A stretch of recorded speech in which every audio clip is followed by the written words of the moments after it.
le def ko ci leneen lu ma gis mooy daan naa ànd ak Diouf Sarr ci kii wam nu mu tudd ci cortège am damay gis ak ñu jox ni ci sandwich ñu lekk sachet ku nekk ñu jox la sandwich très sincèrement man gisuma loolu par contre effectivement j'ai vu kon nekkoo ci décision j'ai vu xaaral ma ñëw j'ai vu appui à des calebasses de femmes et autres et ça c'est normal non kon nekkoon ci décision mais Yewwi wax na leen ñoom non mais c'est normal parce que dañu def levée de fonds waaye Yewwi wax na man levée de fonds moo leen defloo campagne lu leen def seen maire yi ñu yor depuis 12 ans moo leen defloo campagne ban yeen maire yi fa lañ jëlee xaalis fan c'est cette maire yi yeen ñun fan lañ jëlee xaalis yéen waaw 3 milliards yi président Macky Sall moo ko génne mais dama ne yow 3 milliards non dama ne jox ko Farba dama ne di ko distribuer seen maire yi ñu yoroon ville de Dakar ak Mermoz Sacré-Cœur ak yeneen ak yeneen foofu lañ jëlee xaalis waaw c'est seen yooyu moo leen di may ay possibilités d'avoir des relations ba am moyen léegi nag dañ leen di tuur lëndëm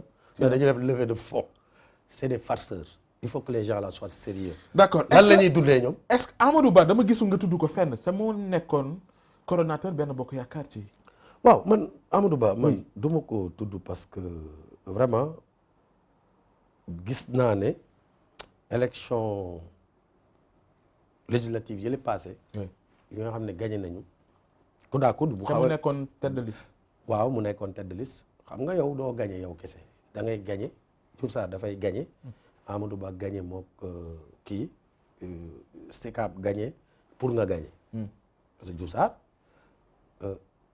dafa gérer une commune Amadou Ba dafa nekk ci benn commune mais jàpp naa ne il n'a pas mouillé le maillot Amadou Ba waaw bu luy firnde bi te ñu gis ko côté à côté non waaw mais xam nga législative gis ko bi ñu présenté programme yi mu ñëw teel législative yi Amadou Ba def na ci dooleem def na ci moyen am def na ci xam-xamam dafa cerner parcelle mook Moussa Sy ak yeneen acteurs yi ministre Mbaye Ndiaye ba ñu gagné parcelle mais bii pas ñoom demuñu ci nit yi defuñu campagne des fois ñu ñëw ànd ak Diouf Sarr ni mais defuñu campagne comme lu Diouf Sarr def campagne. est-ce que Diouf Sarr moo tëju ensuite le président aussi a choisi les candidats un peu tardivement je pense que quand même des fois il faut trancher tôt pour que les gens mais mënoo trancher ay candidatures au moment où presque liste yi dans 2 jours lañ ko. kon da nga boo wax ne entre Diouf Sarr ak Amadou Ba kon naxante la.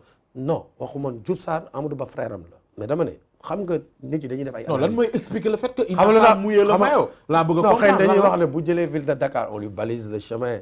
vers le palais. Politiquement qu'il soit le chef ou le demain même le dauphin de Macky kon Sall. yéen Amadou Ba kon da nga jàpp ne Amadou Ba kon ci boppam ba léegi loolu mu ngi ci. waaw alors que Diouf Sarr nekkul ci cadre boobu Diouf Sarr dafa nekkoon ci cadre liggéeyal président Macky Sall jox ko ndam li ñoom ñu jàpp ne Diouf Sarr bu liggéeyal président ba nekk ville de Dakar xëy na ni Khalifa Sall def Dakar gànnaay pour nekk président ba tax liggéeyul dara ci Dakar Diouf Sarr nekkuloon ci logique boobu Diouf Sarr voulait un défi relever le défi mettre Dakar à un niveau d'une ville référentielle moderne de modernité si loolu la taxawoon malheureusement yàlla adversaire kon nekkul woon l'opposition kon rek su ma déggee. waaw il a été vraiment combattu au sein du parti. Diouf Sarr waaw. te yii nga ma jox nii ci Amadou. non man am naa ci ay éléments quoi personnellement. yu ma dund parce que xam nga man on me regardait comme un élément de Diouf Sarr d'ailleurs il m'est arrivé même une fois me remettre quelqu'un à sa place.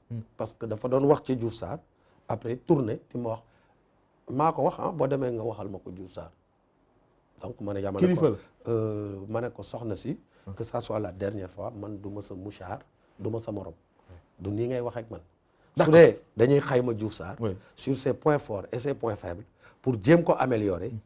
je suis preneur. D'accord mais si c'est des personnes c'est des questions subjectives. kooku demal nga wax. mais est-ce que kon. donc fondamentalement dañu xeex. waaye est-ce que ñu doon wax ni kon Amadou maanaam le choix de Diouf Sarr dañ koy sacrifier finalement. parce que il a perdu non seulement gagnewul ville de Dakar mais perdre commune. il est dépouillé finalement. non yàlla mooy sooram. yàlla buy defar day mel ni luy yàq. mooy. Abdoulaye Diouf Sarr c'est un homme politique. c'est un homme qui boo xam ne dafay cheminer ak le président Macky Sall depuis longtemps. dafay jógaat bu baax. nu muy jógee. parce que Abdoulaye non d'abord am na lu war ci moom. fi ci toll nii est-ce que lan moo war ci moom. sanction yi. ñu ngi xaar remaniement. président Macky Sall buy sanctionné. bu dee dafa jàpp ne dafa war a sanctionné kon moom sax dina sanctionné boppam. président Macky Sall. waaw parce que am na loo xam ne tam ci moom la relevé wu aussi. te njuumte la. waaw non xam nga. ah non bu ñu nee sanction moom njuumte la. non su may wax. il faut qu'on tombe kan moo d'accord. choisir les candidats. kan moo leen choisir. xam nga la vie elle est chère un peu à Dakar yooyu yëpp dafa nekk ay déterminants. mais bu ñu choisir xamoon li na gën a loolu. déterminant ci élection yi ñu perte suñu ñàkk déggoo joué na tuuti mais li ci gën a déterminant vie bu cher bi la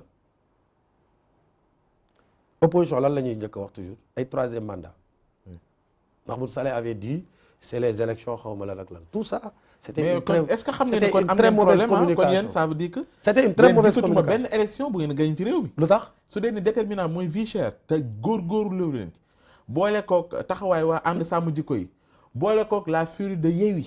wane seen non bopp ci non élection yi la furie non mais Yewwi n'a loolu pas yëpp de boo ko furie boolee. c'est-à-dire que déterminant yi moo may Yewwi doole tu comprends Yewwi déjà Yewwi le mot même ne passe pas oui c'est un mot boo xam ne nit ki bu mu koy génne daf ko génne ci mer te loo génne ci mer baaxul Yewwi kat nga Yewwi dans ce pays tu dis ce que tu veux à Macky Sall des dérives même les gens disent à Macky Sall des choses yoo xam ne c'est grave personne ne le règle. d'accord moi je suis même pas d'accord avec le président. kon ci remaniement bi dañu war a l'état doit rester fort quoi. man loolu laa gëm. ñu jeexalee ci ñetti poñ. président Macky Sall ñetti daf poñ leen d'abord may lu mooy bëri waaw ñetti lu poñ waay la nekk def dans ce pays et ça il faut que ñu arrêté ko. est-ce que ci gouvernement bi di ñëw dina doon bett Diouf Sarr bokku ci.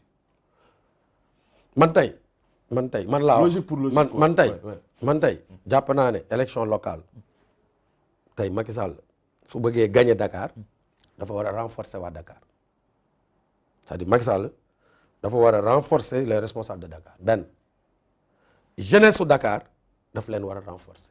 jeunesse su Dakar. waaw mooy tu sais un parti aussi. yéen liggéey boo xamante ne yéen a ko waroon def bu ngeen koy laaj. président parti aussi mënoo teg rek ay problème il faut que ngay allier c'est-à-dire que il faut aussi que les responsables dem vers les populations parce que aussi mënoo di politique te doo dem toog naan ak booy yi ataaya non politique dafa yomb. gis nañ sax sa njiit. politique gis nga nit yi gis nga nit yi gis nga nit yi waaw mais non xam nga c'est pas ça. non gis nga nit yi naanandoo gars yi gis ataaya nga c'est nit pas ça. non dama la bëgg a jox exemple gis nga nit yi kenn moomu leen pap nit yi boo leen joxee cër jox leen respect suñu amee soxla la nga ci mën nga faj ko même boo ko fajul nga conseiller leen mais pap conseil dafa neex. d'accord il m'est arrivé ma woo suma benn xarit mu ñëw sama kër mais bu mu waxtaanee ak man ba dem non xoolal tous mes problèmes étaient réglés. d'accord kon ça veut dire que yow suñu la déggee. donc les responsables politiques tam dañu xaw a aju. dañu wàcc. waaw boo dëkkee Médina da ngay dugg marché Tilène yow yaay kan yow nekk nga ministre pour yow waratoo dem marché. pour yow waratoo non. kon yow lu lay bett la Diouf Sarr bañ a bokk ci prochain gouvernement bi. non du ma bett jàpp naa ne Diouf Sarr dafa war a bokk ci prochain gouvernement bi. d'accord te man dama jàpp ne sax non seulement daf ci war a bokk. yeneen waa Dakar tout ça man sax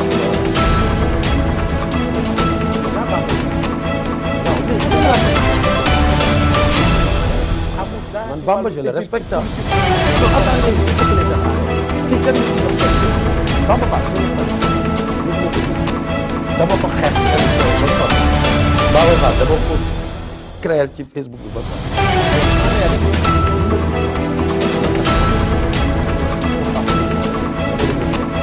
Les gens me disent mais Bamba Fall Cheikh Ba li mu def Médina vers les populations jàppale leen Bamba Fall génn ci. parce que Bamba Fall day toog ca grand place ba ku ñëw Médina loo soxla boo ko waxee lu mu ci mën mu def ko Bamba Fall c'est un homme politique local gagné na localité am malgré Cheikh Ba effort yu mu def Médina c'est le résultat était serré Bamba Fall pour man Yewwi dañ ko liquider biñ ko liquider mu demal boppam déglu rek mu demal boppam gëm boppam demal boppam les Dakarois ont tous voté en faveur de Yewwi. da nga naan gëm sa bopp. non gëm sa bopp. bul ne gëm sa bopp da nga naan gëm sa bopp xam nga Bougane bu dee il est honnête sérieusement du taxaw di wax ne man maa tax Bamba Fall gagné.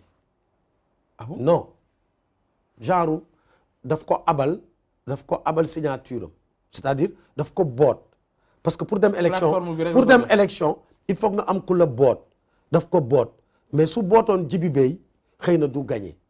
man xam mënu ma gagné Médina su ma bootoon bu ma demoon gëm sa bopp nekk seen candidat man du ma gagné c'est parce que c'est Bamba Fall qui l'a gagné maintenant Bamba Fall. kon waa gëm sa bopp amul. waa léegi xaaral rek pour réclamer.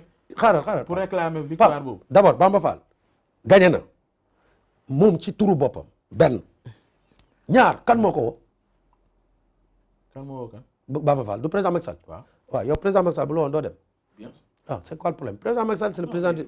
non attends c'est comme si non dama dégg benn grand bu nekk. non dama et daf ma décevoir grand boobu daf ma décevoir.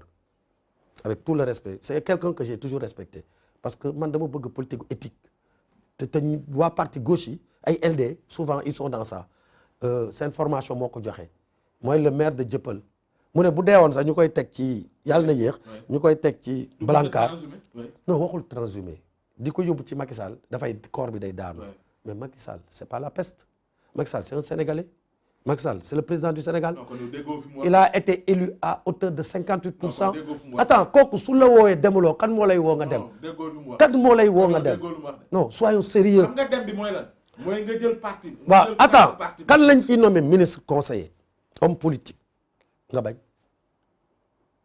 ba ma ne kan lañ koy nommé nga bañ lan mooy yéen xalaat ngeen ko def Sonko non xam nga Ousmane Sonko ak Bamba Fall bokkuñu profil Ousmane Sonko c'est un radical c'est un extrémiste c'est un extrémiste ensuite non xaar ma ñëw c'est un extrémiste li may wax dama koy assumer dama ne c'est un extrémiste noonu laa ko jàppee benn ñaar xoolal ñaar objectif am mooy nekk président kon moom comme dafa bëgg a jël place u Macky Sall moom du dem ci Macky Sall parce que bu demee ci Macky Sall élection bu ñëwee du am possibilité pour dem contre Macky Sall Bamba Fall c'est un homme politique local bu gagné commune bi mu gagné ki topp ci moom Macky Sall la nekk te li ko Bamba Fall rawee bëriwul mooy donc waa Médina quoi qu'on puisse dire au niveau de Dakar Benno Bokk Yaakaar am na fa doole mais Bamba Fall bu fa demee mu permettre ko mu liggéey goxam Macky Sall gën ko jàppale wutal ko ay partenaires jàppale ko. dinañ ci xam dara parce que waa Médina yëg ci seen bopp nañu bàyyi jàmbur nañu jurisprudence Idrissa Seck on verra non fu ma bëgg ñu jeexalee mooy Guédiawaye bettu la li